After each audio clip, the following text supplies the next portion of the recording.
పున్నామ నరకం. అనగనగా దేవపురం అనే గ్రామం ఒకటి ఉంది.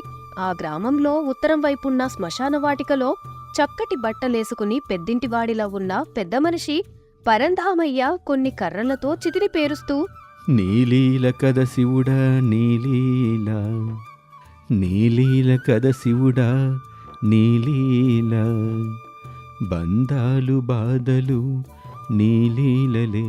ఇంతలో ఆ కాటికి కాపరైన అప్పన్న భుజాన కంబలితో చేతిలో కర్రతో అక్కడికి వస్తూ దూరం నుండి చితి పేరుస్తున్న పరంధామయ్యని చూసి, ఏటిది? ఈ అయ్యగారెవరో నా పని చేస్తున్నారు. ఒకవేళ ఊరి జనంగాని చూశారంటే నాకున్న ఈ పని కూడా పోతుంది.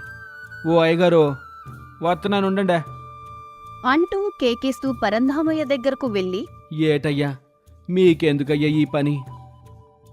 నానిక్కడే ఉంటాను గందా, నాకు చెప్తే నేను చేస్తాను కదయ్యా. మీరు లేయండి అయ్యా, నేను పేరుతాను. ఇంతకీ శవాన్ని ఎప్పుడట్టుకొత్తారయ్యా? ఎవరిదేటి శవం? నాదేనయ్యా. ఊరుకోండి బాబు, పరాస్కలాడకండి. మీ నాయన గోరుదా, మీ మామ గోరుదా? నిజమేనయ్యా, ఈ పేర్చుకునే చితి నాకే. ఏటి బాబు మీరనేది? మీకోసం మీరే చితి పేర్చుకోవడం ఏంటి? మీ యవ్వరం ఏదో తిరకాసు కాగుపిస్తాంది. తిరకాసేనయ్యా, ఈ జగమే తిరకాసు. కాని ఆ తిరకాసు సంగతి తెలియక ప్రతి ఒక్కరూ ఈ బ్రతుకు సరికాసు అనుకొని కొడుకులు, బంధాలు, ఆస్తులు, ఆశలు అని పెంచుకొని వాటిలోనే పడి చివరికి శవాల్లా ఇక్కడికొస్తారు. కాని నాకు కాస్త ముందే కళ్ళు తెరుచుకున్నాయి అని చెప్పి తన మొలకి ఉన్న బంగారు మొలతాడుని తెంపి అప్పన్నకి ఇస్తూ, ఇదిగోనయ్యా, ఈ జీవిత మజిలీలో నాకంటూ మిగిలింది ఈ దేహం మీద ఈ బంగారం. ఇది తీసుకుని నా శవాన్ని తగలబెట్టే. అప్పన్నకి కంగారు మొదలైంది. హై బాబోయ్, మీ ఎవరి మీద తేడాగా ఉందే గారో. ఇట్లాంటి పనులు నన్ను చేయలేను కానీ మీరెంబటే గామది గారి దగ్గరికి పదండి అయ్యా. మీకేటైనా కట్ట ఉంటే ఆడు చూసుకోండి, కానీ ఈ పెతలాటకంలోకి నన్ను లాక్కండి బాబు అంటూ పరంధామయ్యని సమాధానపరిచి గ్రామాధికారి దగ్గరకు తీసుకువెళ్లాడు అప్పన్న. అక్కడ గ్రామాధికారి అప్పన్నని చూసి, ఏమిట్రా అప్పన్న, ఏమిటి పొద్దున్నే ఇలా వచ్చావు? ఏదైనా అభ్యర్థన ఉందా? అట్లాంటిదేమీ లేదు బాబో. ఈ అయ్యి ఎవలో గాని పొద్దున్నే నా పేకల మీద కట్టుకొచ్చారు చూడండి. తన స్థితి తనే పేరుసుకొని నన్ను తగలబెట్టమంటున్నాడయ్యా ఈయన గౌరవం. అందుకే ఈ మడిసిని మీ కాడు కొట్టుకొచ్చానయ్యా. మీరే చూడాలి బాబు ఇతగాడి సంగతి. ఇదిగోండయ్యా, ఈ అయ్యి ఇచ్చిన బంగారు మొలతాడు. ఇది ఇచ్చి అతగాని తగలబెట్టమన్నాడు.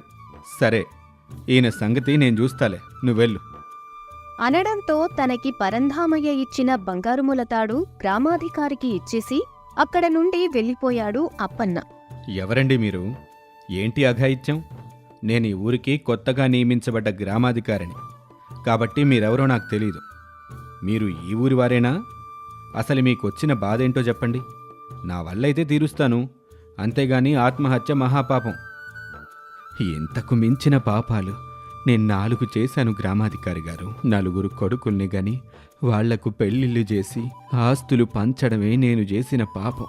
ఆ పాపం ముందు ఇదేపాటి పాపం చెప్పండి అని తనలో కలిగిన విసుగు వైరాగ్యం ఎంతగా ఉన్నాయో ఒక్క మాటలో చెప్పేసరికి గ్రామాధికారికి పరంధామయ్య ఏదో కష్టంలో ఉన్నాడని గ్రహించి, చూడవయ్యా, నువ్వేదో బాధలో ఉన్నావని తెలుస్తుంది. నీ కష్టమేంటో చెప్పు, నా వల్లైతే ఖచ్చితంగా తీరుస్తాను. నా పేరు పరంధామయ్యండి. మాది ఈ ఊరే. తరతరాలుగా మా కుటుంబం చాలా కష్టాలు పడుతూ వచ్చింది. కానీ నా అదృష్టమో నా భార్య అదృష్టమో తెలియదు, కానీ నాకు పెళ్ళయ్యాక పేదరికం పోయి బాగా ధనం సంపాదించగలిగాను. చక్కగా ఆస్తులు కూడబెట్టాను. చాలా ఏళ్ల క్రితం నా భార్య చనిపోయాక నా 4 కొడుకులతో చాలా ఆనందంగా ఉండేవాణ్ణి. అరే పెద్దోడా, చిన్నోడా, నడిపోడా, బుడ్డోడా, అందరిలా రండ్రా. ఏనాన్నా ఇవాళ చాలా హుషారుగా ఉన్నావు, ఏంటి సంగతి? మరేమీ లేదురా, మీ 4 వయసుకొచ్చారు. మీ అమ్మే బ్రతికుంటే ఈ పాటికి మీకు పెళ్ళిళ్ళు చేయమని నన్ను పోరేది. కానీ ఆ మహాతల్లి మనల్ని వదిలి వెళ్ళిపోయింది. నాకు ఇన్నాళ్ళు ఆ ధ్యాస లేదు. కానీ ఇప్పుడు నా మిత్రుడు గోపాలం మీ 4కి ఒకే ఇంట్లో ఉండే 4 అక్కా చెల్లెల సంబంధాలు చూశాడ్రా. అందుకే ఈ ఆనందం. చక్కగా ఒకింటి పిల్లలే అయితే ఏ గొడవలు లేకుండా కలివిడిగా ఉంటారు. అందుకేరా అని చెప్పి మురిసిపోయాడు. ఇక అనుకున్న ప్రకారమే తన నలుగురు కొడుకులకి ఒకే ఇంట్లో నుండి నలుగురు అక్కా చెల్లెలని తెచ్చి పెళ్లి జరిపించినాక కోడళ్ళు అత్తారింట్లో అడుగుపెట్టారు. అప్పుడు మామగారు ఆ కోడళ్లతో, చూడండమ్మా కోడళ్ళు, ఇన్నాళ్ళు ఈ ఇంటి బాధ్యతలు నేను సరిగా మోసానో లేదో నాకు తెలియదు. కానీ ఇకపై చక్కగా ఈ ఇంటి బాధ్యతలు పంచుకొని మన ఇంటి పేరుని నిలబెట్టాలమ్మా. తప్పకుండా మావయ్య గారు, మీరు కోరిన విధంగానే చేస్తాం అని అందరి మాటగా చెప్పింది. ఆ మాటకే మిగతా కోడళ్ళు కూడా తలాడించారు. ఈ విధంగా పరంధామయ్య కోడళ్ళు ఇంటిని చక్కగా నడుపుతున్నారు. కాని ఆ కొడుకులకి మాత్రం భార్యల మాటలంటే అస్సలు లెక్కలేదు. అందుకే స్వయం నిర్ణయాలు, పురుషాహంకారంతో ఉండేవారు. ఒకసారి అన్నతమ్ములు నలుగురు కూర్చొని, అన్నయ్య, తమ్ముళ్ళు, ఇలా మనందరం పెళ్ళిళ్ళయ్యాక కూడా ఒకే ఇంట్లో ఉండటం నాకు నచ్చటం లేదురా. నేను వేరే కాపురం పెడదాం అనుకుంటున్నాను. అవునన్నయ్యలు, నాకు అలానే ఉంది. ఇక్కడ మనం నలుగురం వేరే వేరు సంపాదనలు ఉన్నవాళ్ళం. కానీ ఒకే చోట ఉండటం వల్ల ఖర్చులు ఒకరిని చూసి ఒకరు ఒకేలా ఖర్చులు పెట్టాల్సి వస్తుంది. తమ్ముడు, మీ ఉద్దేశం నాకు అర్థమైందిరా. కానీ నాన్న ఉన్నంత వరకు మనం కలిసి ఉండక తప్పదు. ఒకవేళ అది మనకి కష్టం లేకున్నా కనీసం ఆస్తి పంపకాలు అయ్యే వరకైనా మనం కలిసి ఉండక తప్పదురా. అవునరా, మన జీవితాలు బాగుండాలంటే మన వెనక ఆస్తులుండాలి. అవి కావాలంటే మనం నాన్న ముందు నటించక తప్పదు అని మాట్లాడుకుంటుండగా పెద్ద కోడలు వచ్చి కలుగజేసుకుంటూ, ఏంటయ్య మరిది అలా మాట్లాడుతున్నావు? ఇప్పుడందరం ఒక చూరు కింద ఉంటే మనకొచ్చిన లోటేంటి చెప్పండి? అయినా కోడలుగా వచ్చిన మాకే ఈ కుటుంబం కలిసి ఉండాలని ఉంటే మీరేంటయ్యా ఇలా ఆలోచిస్తున్నారు? ఈ మాటలు మావయ్య గారి చెవిన పడితే ఎంత బాధపడతారో తెలుసా అనేసరికి పెద్ద కొడుకుకి కోపం వచ్చింది. నీ ఉచిత సలహాలాపి లోపలికి పోతావా? ఆడదానివి ఏం వండాలి, ఇంటికేం కావాలని ఆలోచిస్తే చాలు. ఇలా అన్నింటిలో దూరి సలహాలివ్వనక్కర్లేదు అని తమ్ముళ్ళు ఉన్నారనే ఇంగితం కూడా లేకుండా ఇంటి పెద్ద కోడలి మీద కేకలేశాడు ఆమె భర్త.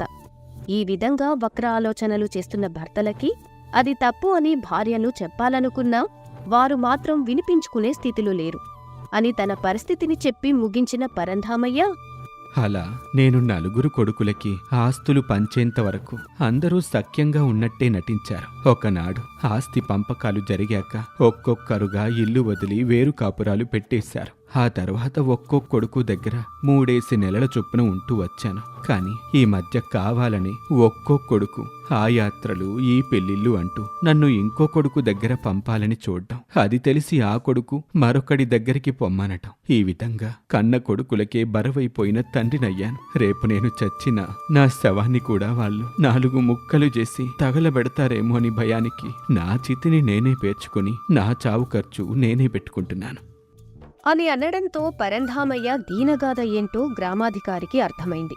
అందుకే పరంధామయ్య కొడుకులకి బుద్ధి చెప్పాలనుకుని అతని చెవిలో ఒక ఆలోచన చెప్పాడు. అలా జరిగిన వారం తరువాత పరంధామయ్య నలుగురు కొడుకులు ఒక చోటకు చేరుకుని, అన్నయ్య, ఏంటి నానిలా చేశాడు? ఈ విషయం మనకి మాత్రమే చెప్పాడా, లేక ఊరంతా టముకేసుకుంటాడా కాటికాపరి? ఏమో తమ్ముడు, అతగాడు వస్తేనే గాని ఏమీ తెలియదు.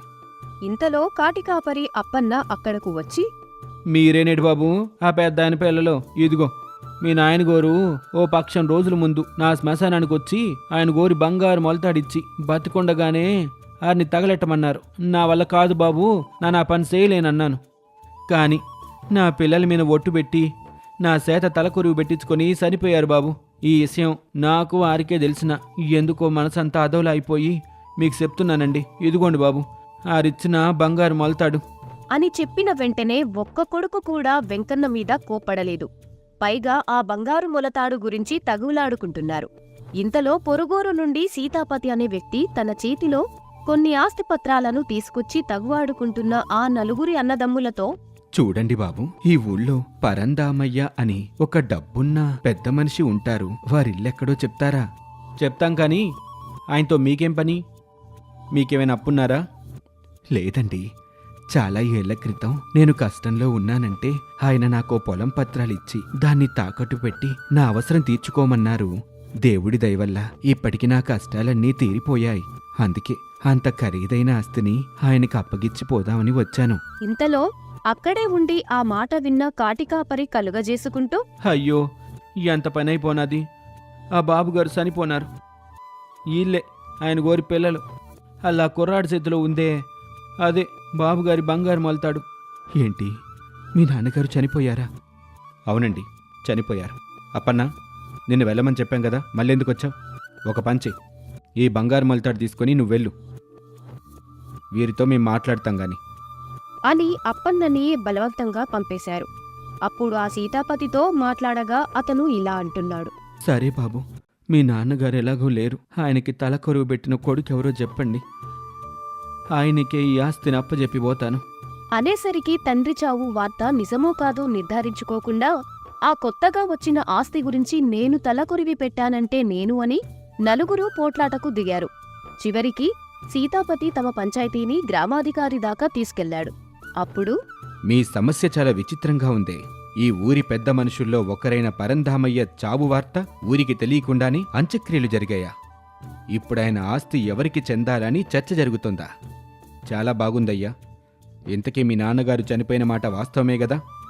అవునండి, మా నాన్నగారు చనిపోతే నేనే ఆయనకి తలకొరివి పెట్టాను కనుక ఆస్తి నాకే చెందాలి అని అనడంతో మిగతావారు కూడా మేమంటే మేము అంటూ పోటీలు పడసాగారు. సరే అయితే, మీ నాన్నకి ఎవరు తలకొరివి పెట్టారో, పున్నామ నరకానికి వెళ్లకుండా కాపాడిన కొడుకెవరో ఆయనే స్వయంగా వచ్చి చెప్తే గాని ఈ సమస్య తీరదు. పరందామయ్యా, ఎక్కడున్నా వచ్చి నీ కొడుకుల తగువు తీర్చిపోవయ్యా. అనేసరికి పరంధామయ్య అక్కడికి వచ్చాడు. అది చూసిన కొడుకులు తండ్రిని చూసి ఆశ్చర్యపోతూ నాన్నా, నువ్వింకా చనిపోలేదా? అనేసరికి ఆ తండ్రి గుండె బద్దలైంది. లేదురా, మీలాంటి దౌర్భాగ్యుల్ని కన్న పాపానికి నాకింకా చావు రాలేదు. నేను చచ్చానని కబురు తెలిస్తే పేడ వదిలించుకున్నారే గాని ఏనాడు జరిగింది ఏంటి అని ఒక్కడైనా అడిగారా? లేదు. మీకు నా ఆస్తులు కావాలి. ఇప్పుడు కూడా పంచకుండా మిగిలిపోయిన నా ఆస్తి గురించి కొట్టుకుంటున్నారు తప్ప చేజారిపోయిన తండ్రి బాధ్యత గురించి ఒకడికైనా బాధుందా? అని ఒక తండ్రిగా ఇన్నాళ్ళు తన కొడుకులని అడగాలనుకున్న మాటలన్నీ అక్కడే అడిగేశాడు. చూడండి బాబు, మీకు బుద్ధి చెప్పటానికే ఇదంతా మేం కలిసి ఆడిన నాటకం. కనుక ఇప్పటికైనా బుద్ధి తెచ్చుకొని మీ తండ్రిని చూసుకుంటారా, లేక మీ తండ్రి ఆస్తుల్ని మన మహారాజు పరంజేసి మీ నాన్నగారి పోషణ బాధ్యత రాజుగారికి అప్పచెప్పమంటారా? అనేసరికి నలుగురు కొడుకులు సిగ్గుతో తలదించుకున్నారు. ఇంతకాలం తాము ఎంత నీచంగా ఆలోచించారో, స్వార్థంగా ప్రవర్తించారో అప్పటికి కాని వారికి అర్థం కాలేదు. అందుకే గ్రామాధికారి గారు, మమ్మల్ని క్షమించండి. డబ్బు మీద ఆశతో ఇన్నాళ్ళు మా కళ్ళు మూసుకుపోయాయి. కానీ ఈరోజు మా నాన్నన్న మాటలకి మాకు సిగ్గు తెలిసొచ్చింది. అందుకే ఆయన ఆస్తిని ఆయన ఇష్టం వచ్చినట్టే ఇచ్చుకోమనండి. కానీ మేం మాత్రం మా నాన్న ఉన్నంత వరకు ఆయనకి ఇష్టమైనట్టే ఐకమత్యంగా ఒకే ఇంట్లో ఉండి అందరం కలిసి ఆయన చూసుకుంటాం. పున్నామ నరక నుండి తప్పించాల్సిన కొడుకులం ఇన్నాళ్ళు ఆయన్ని నరకయాతన పెట్టామని తెలిసింది. నాన్న, మమ్మల్ని క్షమించు అనడంతో మారిన కొడుకుల మాటలు విని పరంధామయ్య వారిని క్షమించాడు.